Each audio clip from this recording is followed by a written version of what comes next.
beentuna waa xaaraam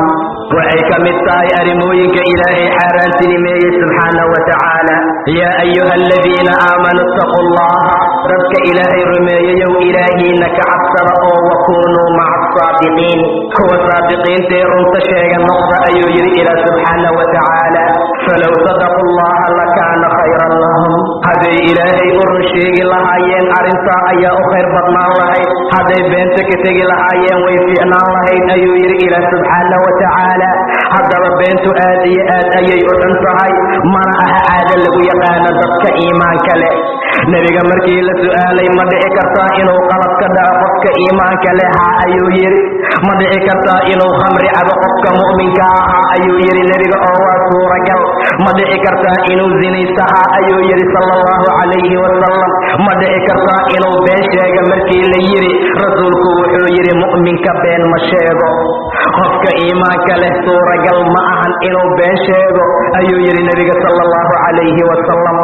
qofku waa inuu iska ilaaliya waxyaabaha afkiisa ka soo baxaaya ilaah wuxuu yidhi walaa taqfu maa laysa laka bihi cilmun war ha raacraacin oo ha ku soconin waxaadan ogaal iyo cilmi u lahayn ina asamca waalbasara waalfu'aad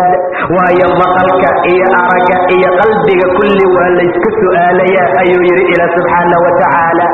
waa layska su'aalayaa indhaha waa layska su'aalayaa qalbiga waa layska su'aalayaa dhagaha sidaa darteed ha raacraacina waxaadan ogaal iyo cilmi u lahayn waxaadan sida ay yihiin iyo ujeeddadooda iyo xaqiiqdooda aadan ogayn ha raacraacina war ha sheegina oo ha dabagelina ee faraha kala baxa waayo qofku waxaa been ugu filan buu dhahay nebiga inuu iska sheega bikulli maa samic wax walba uu maqlo wax walba uu iska maqla haddii uu sheego intaa ayaa qofka dembi iyo been ugu filan maca daalika rasuulku aad iyo aad ayuu dadka ugu goobaabiyey inay runta ku dadaalaan beentana ay iska ilaaliyaan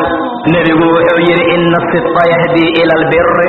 sidqiga iyo runta qofku waxay ku hanuunisaa biriga iyo wanaagga birigana qofku wuxuu ku hanuuniyaa jannada ayuu yidhi nebiga sala allahu calayhi wasalam qofka iimaanka leh oo rabbigii rumeeyey hadduu runta ku dadaalo runta waxay gaarsiinaysaa wanaagga iyo qiimaha wax kasta oo ah shay khayra ayay runtu gaarsiisaa khayrkuna qofku wuxuu ku hanuuniyaa jannada qofku ka mas-uula inuu u qasto runta ee uu ku dadaalo ilaa alla agtiisa looga qoro runlow war darajo ka saraysa ma jirto qofka alla agtiisa runlow looga qoray qofka beentu waxay ku hanuunisaa ayuu yidhi nebiga faajirnimaduna qofku waxay ku hanuunisaa ila annaar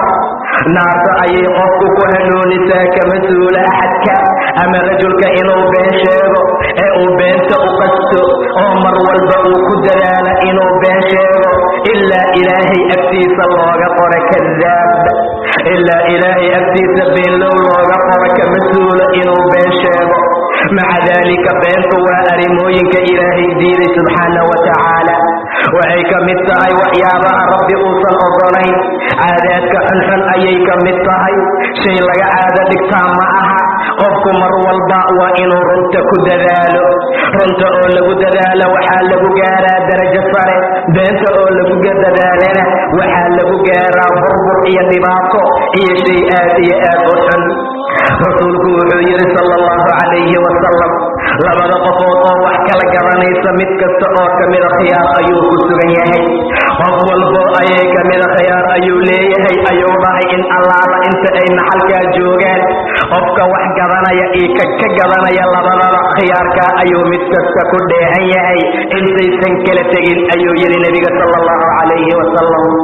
hadday isku run sheegaan labadooda oo ay isku caddeeyaan waxa la kala garanaya ceeb inay leedahay iyo in kale shay wanaagsan iyo waxaan wanaagsanayn inay yihiin oo xaaladda iyo sida wax ay u jiraan ay u sheegaan oo ay isku run sheegaan beecooda waa loo barakeeyaa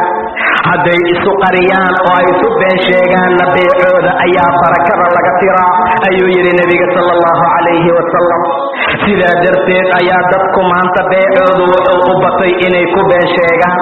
waxaysan ahayn badeecada in laga dhigo dhaar ilaahay xaaraantinimeeyey in lagu dhaarta in la soo dhexgeliyo arrimooyinkaasoo dhan waxaa loogu talagalay inay dadku ku helaan saman qaliil ah oo nolosha iyo xayaatada adduunka wixii lagu socon lahaa.